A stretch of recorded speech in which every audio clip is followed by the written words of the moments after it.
Sorotan selanjutnya, Saudara, Mahkamah Kehormatan Dewan DPR RI (MKD) membacakan hasil dugaan pelanggaran etik 5 anggota DPR nonaktif.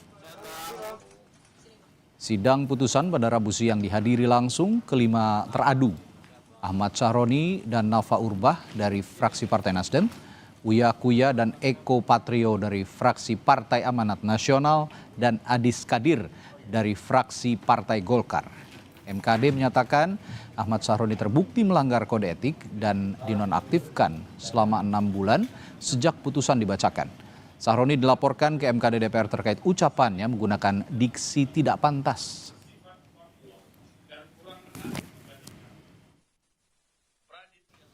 Menyatakan teradu 5 Dr. Ahmad Sahroni SE MIKOM terbukti telah melanggar kode etik DPR RI. 12. Menghukum teradu 5 Dr. Ahmad Sahroni SE MIKOM nonaktif selama 6 bulan berlaku sejak tanggal putusan ini dibacakan yang dihitung sejak penonaktifan yang bersangkutan sebagaimana keputusan DPP Partai Nasional Demokrat. Selama masa penonaktifan tidak mendapatkan hak keuangan. Dari 5 teradu yang jalani sidang MKD hari ini, 3 anggota DPR nonaktif dinyatakan melanggar kode etik. Selain Ahmad Sahroni, Nafa Urbach dan Eko Hendro Purnomo alias Eko Patrio juga dinyatakan melanggar kode etik DPR. Nafa disangsi nonaktif 3 bulan, sementara Eko disangsi nonaktif selama 4 bulan.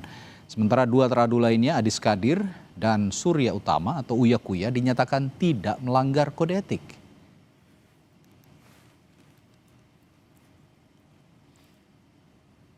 Usai putusan MKD DPR, Eko Hendro Purnomo alias Eko Patrio tidak menjawab satupun pertanyaan wartawan. Sementara Surya Utama alias Uya Kuya dan Ahmad Sahroni mengaku menerima putusan MKD. Kita menghargai dan MKD menurut saya sangat profesional sekali, sangat objektif, dan apa yang diputuskan itu memang sesuai dengan bukti-bukti dan juga saksi ahli yang sudah memberikan keterangan ya, dan saksi-saksi lain ya. Ya pasti kita semua manusia pasti harus belajar lah. Nah. Berarti setelah ini diserahkan pada Mahkamah Partai maksudnya? Iya, diserahkan pada Mahkamah Partai. Berarti setelah 6 bulan akan menjabat aktif lagi ya? Belum tahu, makanya tunggu aja. Pak, itu kan tadi kebanyakan itu dibilang itu video bohong, dan itu hoax, itu berarti akan ada pelaporan ke polisi terkait video-video itu atau biasa aja Pak? Oh yang tadi. Ya, tadi. Ntar aja deh, Tapi menerima ya Pak, semuanya maksudnya. Iya kan udah keputusan yang diterima lah. Ya udah. Komisi